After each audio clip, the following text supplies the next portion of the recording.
Tell the people who you are, where you grew up at, and where you from. Yeah, my name Damir, you know what I'm saying? Damir Wright, as y'all know. You know what I mean? From Philadelphia, you know what I'm saying? Philadelphia, Pennsylvania. From South Philly to be exact, you know what I mean? We left when I was kinda younger, you know what I mean? But I was always going back and forth. Once we left Philly, we ended up moving, if y'all familiar with PA, Lehigh Valley area and all that. You know what I'm saying? Then we spent some time in Jersey. I'm in Florida right now, so I bounced around. Like, I've been all over. How was your childhood when you grew up? It wasn't bad, you know what I'm saying? It was like it wasn't bad. Like me personally, like my mom was an entrepreneur, you know what I'm saying? So it was always like I always had that around me, you know what I'm saying? I always had that entrepreneurship environment around me. My mom owned her own daycare and all that. So I seen a lot of different sides, you know what I'm saying? I was real versatile, you know what I mean? I had a lot of different friends, so I was able to see a lot of different worlds, okay, you know what I'm saying? So it opened my mind up for me to start thinking on a different type of level. Yes, I feel you on that. Okay, what do you currently do in business? Now, man, I transitioned from real estate. You know what I'm saying? I was in real estate. I was doing real estate for like 3 years since I was 18, and I transitioned from real estate, and now I write curriculums and ebooks. You know what I mean? To teach people how to be self-sufficient right now in 2020. You know what I'm saying? Well, what are you now in terms of business and being an entrepreneur, basically? How do you start your journey entrepreneur? I was like 18, right? And I was working at this hospital, and at the time, I had caught tours when I was like 17, 16 or some shit like. And I was a juvenile at the time, but like when I was working at the hospital, I think I was about 18, and they end up doing background checks, and they shit is federal because they had a daycare center and daycare side on one of the sides.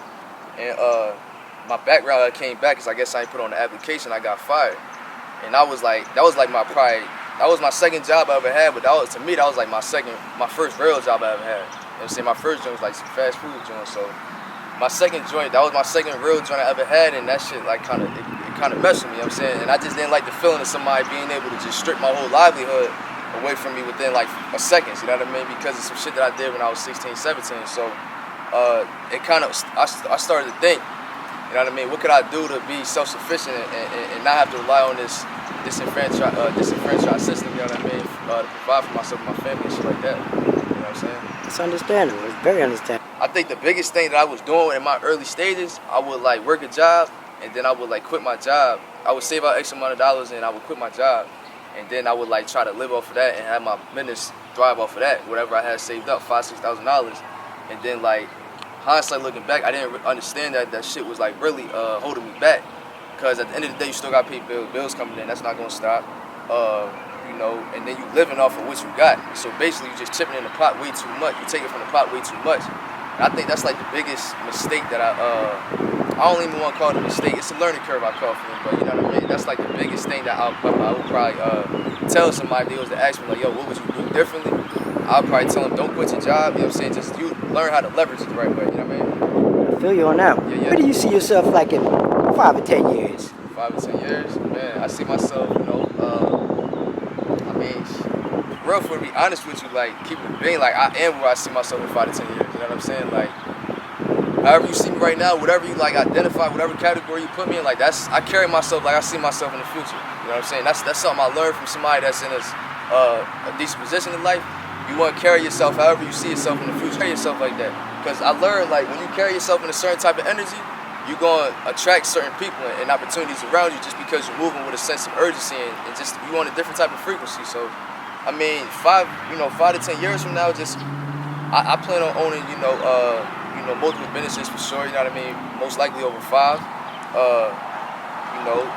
Just changing my whole dynamic on how I grew up. You know what I mean? Altering the narrative on it. You know what I'm saying? I would probably definitely have kids by then in 10 years, and just changing the narrative with them, not having them practice traditionalism. You know what I'm saying? Practicing nepotism and shit. You know what I'm saying? Passing down generational wealth, you know what I mean? So 5 to 10 years, it's looking good. It's looking good for me. But for the most part, however y'all identify me now, that's you know what I mean. That's me.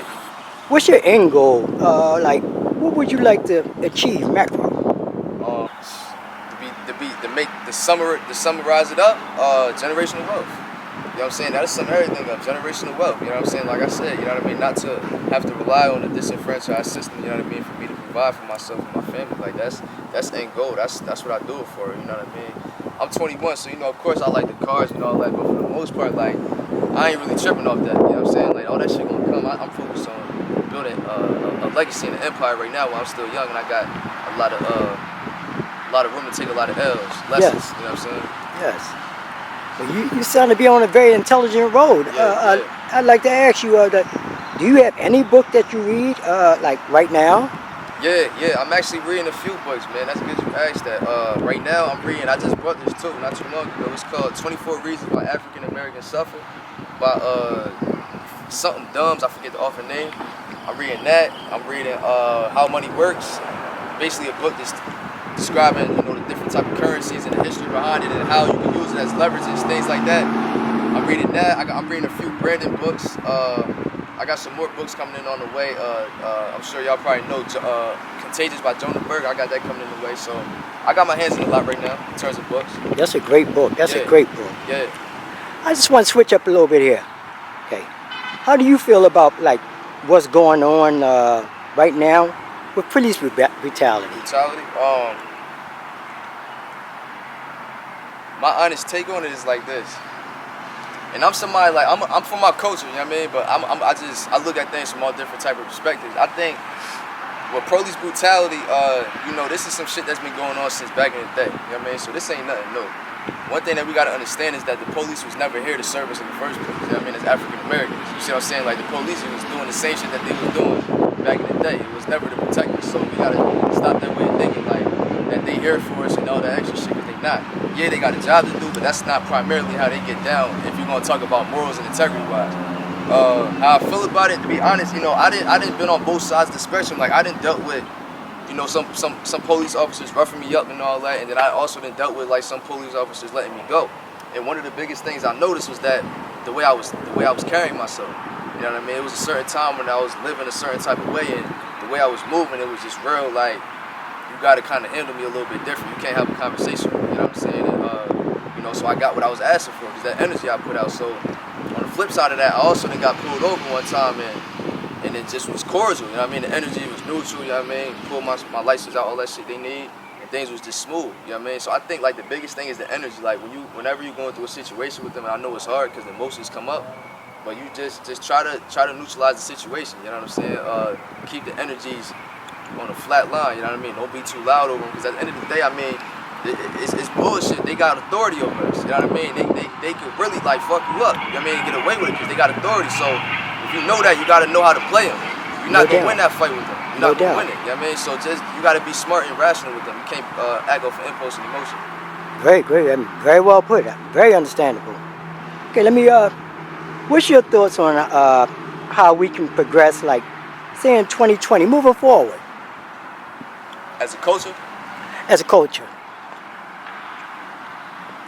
I say ownership and equity. I mean, buying more land, because I say this: the reason why we in dead last place is because we don't own nothing. You know what I'm saying? If you look at whatever race you want to talk about, Chinese, Asian, Caucasian, whatever the case is, Jews, they in first place, or they ahead of us, so to say, because they own shit. They can make shit move. They got power. If you don't own shit, what you gonna say? That's like being in the workplace, right? You don't own nothing, so how you gonna tell the boss or how you gonna tell your manager what to do?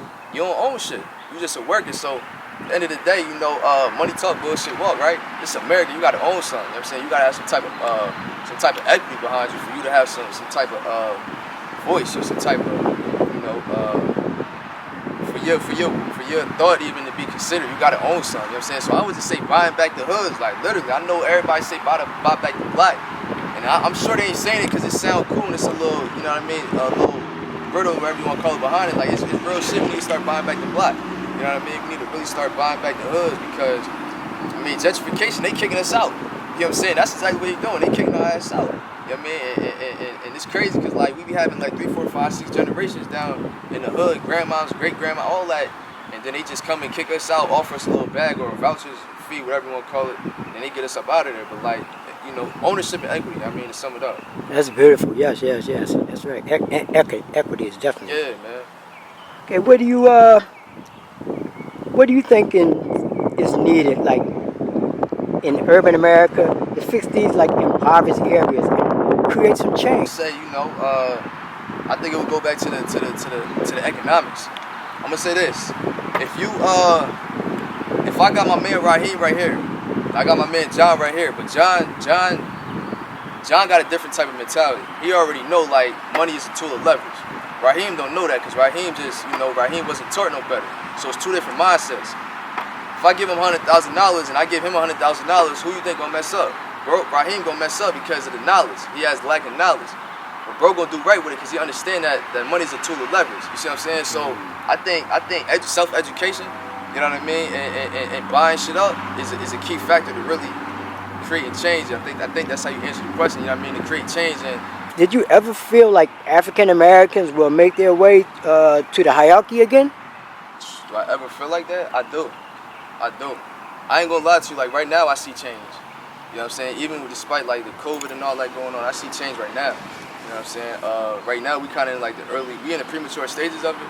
So it's kind of rocky right now, but I definitely see change. Like because the technology is it's creating a lot of opportunities for people. You know what I'm saying? And just it's cameras and shit everywhere, so you can't even do nothing on the streets and get away with it. Then you can't even steal a car and shit like that. You know what I'm saying? So I think the technology got a big part to help just us as a culture and for everybody in general just be progressive as a whole. You just got to know how to utilize it the right way and do the right thing with it. You know what I mean? It's a powerful thing behind that social media shit and internet. Okay. Yeah. What's your opinion like on college? Do you think it's still a necessity? A necessity. College, it depends on what you're going for. I say that. I'm not against college. I'm not against the schools. It just depends on what you're going for. Like, you want to be a doctor, you got to go to college. You want to be a dentist, you got to go to college. Because you can't get that degree on the streets. It's through self-education. So, but if you just trying to like, if you like 18 or something, you just fresh out of high school and you trying to figure it out, I would say don't dive right into college first. Because I know that through traditionalism, that's kind of something that's just like, yo, when you graduate high school, figure out what you want to do to go to college and all that. Like, I wouldn't say to the young boys like that, I wouldn't tell them to dive right up into college. I would tell them to like really sit down and ask themselves what they like to do. What do you love to do? You know what I'm saying? Because whatever you love to do, 9 times out of 10, like, you're going to be willing to die and go to jail behind it. You're probably not going to do it, but you're going to be having that type of urgency when it comes to your dream. Right. You see what I'm saying? So I would say, college is a necessity in some categories if you going, different routes, but me personally, I don't need it. You know what I'm saying? I don't think I need it. Let me ask you a question like on employment. Well, what's your take on employment? Are you against it? Employment, I'm against just relying on one stream of income. You know what I'm saying? Relying on one stream of income and just expecting that this one situation go hold you down. You know what I mean? Like I explained that example earlier, like how I was basically doing the same shit. You know what I mean? And I was relying on one system, and I got that shit stripped from me. And like I couldn't pay bills, I couldn't do nothing. You know what I mean? Like the whole shit. So it was just real bad. So I don't. That's the only thing I don't agree with the employment system. But I honestly don't think that everybody meant to be entrepreneurs. Some people really meant to. Like some people good in a category. Like so you got some people that's marketers. You know what I mean? They might not be good with running businesses. They might be just good in that category and want somebody to deal with all the overhead. They don't want to deal with that. So I don't think everybody, should be like on some shit like, I hate my job, I'm gonna quit, start a bit. Nah, I mean, if you feel like that, do your thing. But I don't, I'm not against employment and working for people and all that. Me personally, I wouldn't do it, but you know what I mean, like doing it in the long run. But That sounds good. No, I understand, most definitely. Man, that appreciate everything you just said. I'm very, very up to par with it. Yeah. You have anything else you like to add, my brother? Yeah, man. I gotta like I said, man, I transitioned from real estate, you know what I'm saying? So I ain't gonna say I'm new in the lane out of the men, because this is intellectual property, it's been here, but like, I got an ebook I'm dropping. This is gonna be my first product I'm ever putting out, you know what I'm saying, publicly. I got an ebook I'm dropping soon, it's called Don't Ignore the Signs, How to Be Progressive in 2020. I mean, I'm just giving y'all some 50-step guide, giving y'all game in this book on how to be progressive in 2020 with this pandemic shit going on, you know what I'm saying? We talking about all type of shit, how to use OPM, other people's money to fund your businesses through credit, how to establish credit, how to build your credit, how to repair your credit if you don't know how, like, we teaching about all that, nepotism, you know what I'm saying? So it's just a real good book to have, you know what I mean? It's not gonna be something that I'm charging a crazy price for. It's gonna be affordable to everybody, because I want everybody to have the information. Great. You know what I'm saying? I don't wanna milk their pockets and kind of wave the steak in front of their face, so to say. But I got that ebook dropping soon, man. I'm kind of working on the business side of it, but it's already done. for the most part, the book itself. But other than that, man, I'm real big at the mentorship. You know what I'm saying? I mentor a few young bulls and all that. You know what I mean? I've been doing it for like way before I was even in this lane. Probably in real estate too. You know, so I mentor a few young bulls, try to keep them on the same, on the straight path and all that. Great, so that's great. what I got going on right now. Yes. Yeah. Hey, so can you let the people know where they can find you, like on social media? Yeah, man. Tap in with me on Instagram, man. Damir Wright 1. You know what I'm saying? DAMEERWRIGHT 1. You know what I'm saying? The number 1. Tap in with me, man. Snapchat. I mean, I don't really be on that like that. Twitter, Real Estate Mayor. Real Estate MEER. You know what I'm saying? Tap in with me on Twitter. I'm most active on Instagram though. You know what I'm saying? Tap in with me on Instagram. I respond to everybody and I see everybody DM and all that. You know what I mean? Okay, that's great. I have to say myself, can't wait till this book drop here, so I can dig on to it. Yeah, Hey, and I want to appreciate your interview too, my brother. Yeah, no doubt. Thank you very much. It's all